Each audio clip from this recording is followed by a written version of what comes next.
Salut mes petits addicts aux plantes, j'espère que vous êtes bien installés parce qu'on en a pour un petit moment à bouturer un max de plantes. Je vais essayer de vous donner un maximum de bons conseils au passage pour chacune des espèces qu'on va bouturer. Et en plus de ça, grande nouveauté, comme vous pouvez le voir, on aura maintenant un plan main parce que c'est vrai que du coup c'est toujours un petit peu compliqué de voir. Je me suis débrouillé pour utiliser deux appareils en même temps et j'essaierai de synchroniser ça. En tout cas comme ça au moins vous aurez un peu plus la vue sur ce que je peux faire directement. J'aimerais bien avoir une caméra comme dans les cuisines en haut, mais pour l'instant c'est pas possible. Donc on se contentera de ça pour le moment. En tout cas j'espère que cette petite update vous plaît. Et on est parti sans plus attendre pour commencer les premières boutures parce que j'ai tout ce bac en sphaigne à remplir et ces 3 bocaux en eau. Et s'il me reste encore des boutures à faire, je dois avoir encore 2-3 bocaux qui traînent. Du coup, on va essayer de se remplir tout ça un maximum. Au préalable, j'ai bien désinfecté mes sécateurs et on va se chercher les premières plantes qui seront des Monstera variegata. Voici notre première. Franchement, elle est trop magnifique. Comme j'ai pu vous dire sur une autre vidéo, là, c'est vraiment le moment idéal pour bouturer vu qu'il n'y a pas de nouvelles feuilles en cours et que celle-ci est déjà complètement bien sortie. Je vais même pouvoir prendre jusque là. Ça nous laisse cette bouture avec déjà 3 belles racines aériennes. On va aller la mettre directement en eau. Cette eau-là a reposé 24 heures avant que je fasse cette vidéo. Ça aide vraiment les boutures. On essaie de la placer délicatement sans plier trop les racines aériennes. Sinon, vous allez tout péter. Chaque fracture, c'est vraiment pas quelque chose de très très bon. Après, il y a vraiment des fois où quand on en a des trop longues comme ici, il n'y a pas trop le choix. Faut faire au mieux. En tout cas, celle-ci, on va la ratiboiser jusqu'à la base. Ça va lui faire du bien.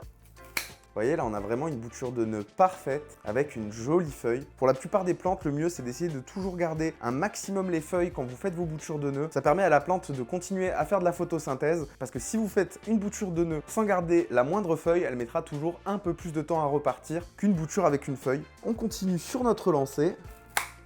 Je pense que dans celui-ci, là, le plus grand, on va mettre que des boutures de Monstera variegata. Ah, c'est là que ça va devenir un peu plus délicat. En fait, il faut juste essayer de la faufiler délicatement. Faut pas la contraindre, il faut que ça suive la courbe qu'elle a envie de prendre. Là, c'est parfait. On peut aussi essayer de bien entrecroiser un maximum les boutures pour qu'elles se maintiennent un peu les unes les autres. Voilà, là on est bien. Une dernière petite pour elle et on va quand même lui laisser un nœud entier à l'extérieur, histoire que ça reparte pas trop mal. On a déjà fini la première plante et comme hier, j'ai commencé à bouturer celle-ci et que j'ai pas terminé, eh ben on va la finir. Hop, et ensuite on passera à une autre espèce. Ça va commencer à devenir un petit peu serré là-dedans. J'ai abîmé celle-ci.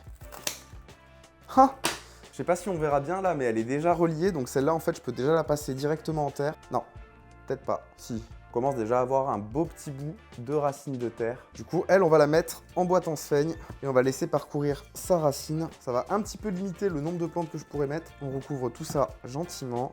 Et je pense que d'ici 2 petites semaines, je pourrais déjà la passer en pot. Ça va être top. Et elle, je vais avoir du mal. Je pourrais pas descendre plus parce que là, comme on voit ici, ça redescend déjà dans la terre. Et là, elles sont carrément trop longues pour que je puisse les passer en eau. Donc on va la garder comme ça pour le moment et on verra comment elle repart. N'oubliez pas que si vous avez une Monstera variegata qui commence à reverse, ça peut être une super astuce pour bien relancer sa génétique et qu'elle recommence à vous faire du blanc de manière un petit peu plus convenable. Donc ce petit pot, on va pouvoir le mettre de côté. Hein, ça va être trop lourd. Ça va tomber. Le truc que j'avais pas prévu, c'était de la place pour mettre les bocaux par contre. Ouais. Bon, pour le moment, impossible de retrouver de la place. Donc je l'ai juste mis de côté derrière la caméra. On avisera un peu plus tard. Ensuite, j'ai 2 épipréniums à bouturer un maximum. Eux, ils iront tous dans la boîte ici. J'ai lui qui s'est un peu trop déchaîné, donc on va le faire repartir. En plus, j'ai envie d'en avoir un peu plus. Parce que là, j'en ai quelques-uns des bien longs, mais du coup, j'en ai plus autant qu'avant. Et j'ai celui de la dernière vidéo qui, quand il est reparti, avait pas mal tigé. Et du coup, là, j'ai toute cette partie-là qui est sans feuilles. Du coup, ce qu'on va faire, ça va être très simple. On va couper là et on va prendre chaque nœud. À chaque fois, on va venir couper juste là, entre 2 racines aériennes. Et je vais en profiter pour en prendre 2-3 et les tremper avec les Monstera. Ça les aidera à raciner. Parce que comme je vous ai dit sur la vidéo TikTok et Instagram, les épipréniums, les potos et tout ça, ça relâche de l'oxyne au moment où ça racine, donc ça va aider toutes les boutures de Monstera que j'ai mis en eau. Et tout le reste, ça part directement dans la boîte en sphaigne. Personnellement, je suis pas très fan d'allonger les boutures, je préfère les mettre droites, je trouve que ça repart beaucoup mieux. Juste de les planter directement dans la sphaigne. J'ai déjà des endroits où il y a déjà plein de points de croissance. Et pour le coup, au niveau des épipréniums, j'ai pas énormément de conseils à vous donner, puisque c'est vraiment les boutures qui vont raciner le plus vite et qui auront le moins de mal à repartir. Du moment que vous respectez juste le fait de les placer correctement dans de la sphaigne bien humide, ou même dans l'eau, ça repart tout seul, vous avez presque rien à faire. Bon là c'est un peu trop long, regardez-moi cette racine aérienne. Du coup, tu vas aller en eau. Là je vais en faire des un peu plus grosses avec plusieurs nœuds à chaque fois. Hop là. Et n'empêche du coup ça remplit bien vite la boîte. Ça va, il reste encore un peu de place mais pas énorme. Là aussi c'est trop long. Hop, ça fera les boutures qui aideront les autres à repartir là-dedans.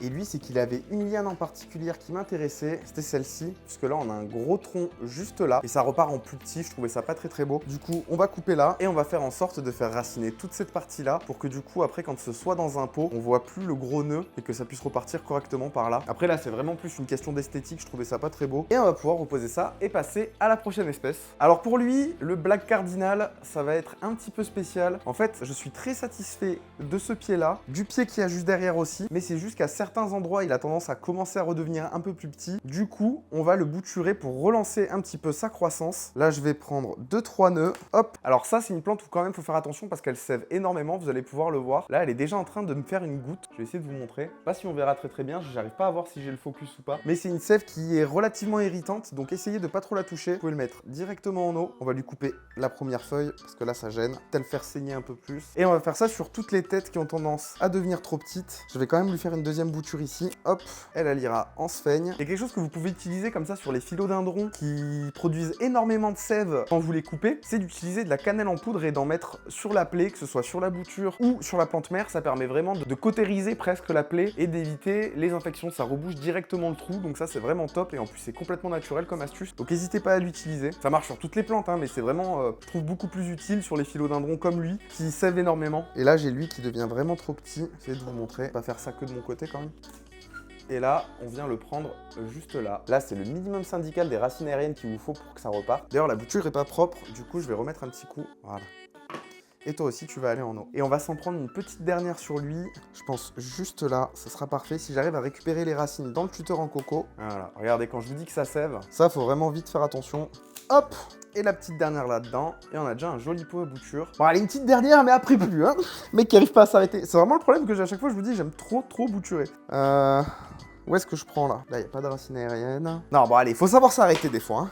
On le remet à sa place. Et pour notre dernier petit pot, on va s'occuper d'un max de tombantes que j'avais qui traînait un petit peu à droite à gauche. Notamment ce poteau argenté là qui me faisait plus de feuilles du tout. Il faisait plus que tiger tellement il avait pas de lumière. Donc du coup, on va le passer complètement en eau, histoire d'avoir un max de racines sur chaque nœud et d'ensuite pouvoir faire d'une plante de chaque nœud. Vraiment, ça, quand ça vous arrive sur un potos, n'hésitez pas à bouturer. Vous le mettez complètement en eau. En plus, la liane est vraiment maniable. Donc ça permet vraiment de pas se prendre la tête. Là, vous enlevez toutes les feuilles, histoire de pouvoir l'immerger un maximum. De toute façon, pour ce qui restait, là, ça aurait pas aidé grand-chose. On essaie de garder la tête en dehors de l'eau et tout le reste, on l'immerge. Et une fois que ça aura bien pris partout, on pourra séparer chaque nœud facilement et laisser démarrer une nouvelle plante. Donc là, on va faire ça pour tout cela. Si j'arrive à les démêler. Ils étaient tous embourbés les uns dans les autres, là. Voilà. Hop, là, il n'y a pas de tête, donc on peut complètement l'immerger.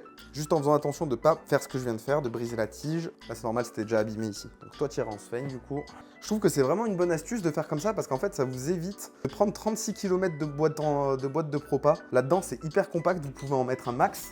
Et ça permet d'être beaucoup plus efficace que de faire 10 000 boutures de nœuds.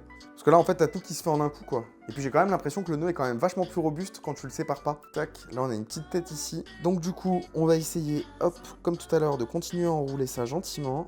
Je vous ferai sûrement une petite update sur Insta d'ici quelques semaines pour vous montrer un petit peu les progrès et les racines qu'on commence à avoir là-dedans. Voilà, c'est parfait. Et on va faire pareil pour notre petite Adancionie. Bon, elle, j'aimerais bien lui garder les feuilles pour continuer à la faire pousser. Donc elle, on va juste faire comme ça. Je vais lui enlever les premières quand même qui sont pas mal abîmées. Un peu jaune au bout. Ouais, ça me paraît bien.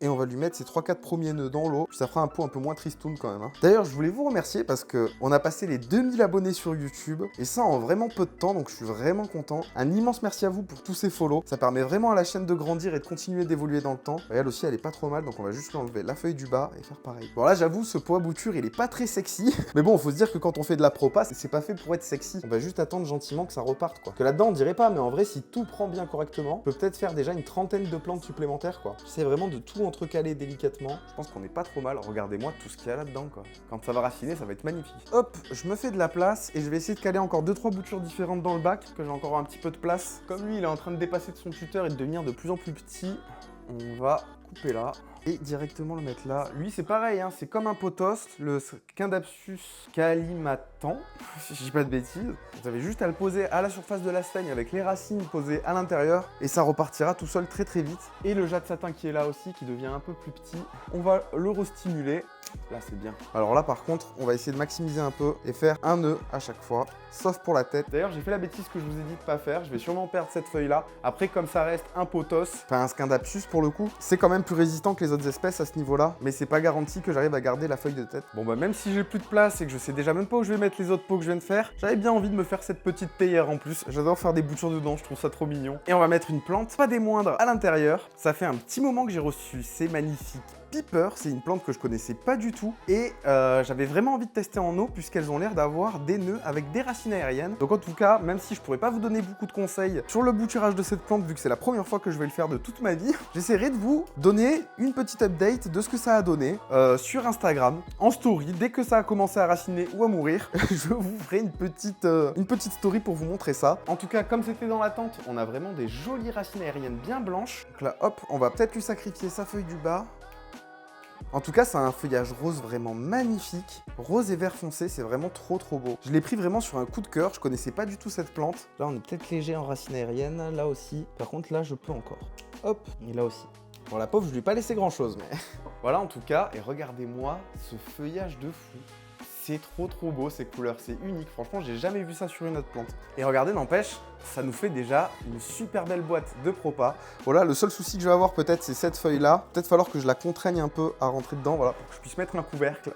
Voilà, j'espère que cette nouvelle vidéo, un peu plus courte que d'habitude, vous aura bien plu. N'hésitez pas à me dire quelles sont vos meilleures astuces pour bouturer, à me laisser votre meilleur like, ou même à vous abonner à la chaîne si c'est pas déjà fait. J'espère que de mon côté, je vous ai donné envie de faire une grosse session de bouturage. Et je vous dis à très bientôt mes petits addicts aux plantes. C'était Léo, on se retrouve très bientôt pour toujours plus d'astuces. Bon, et moi je les mets où ces pots à bouture là? C'est vraiment la misère, j'ai plus de place du tout. Ouais.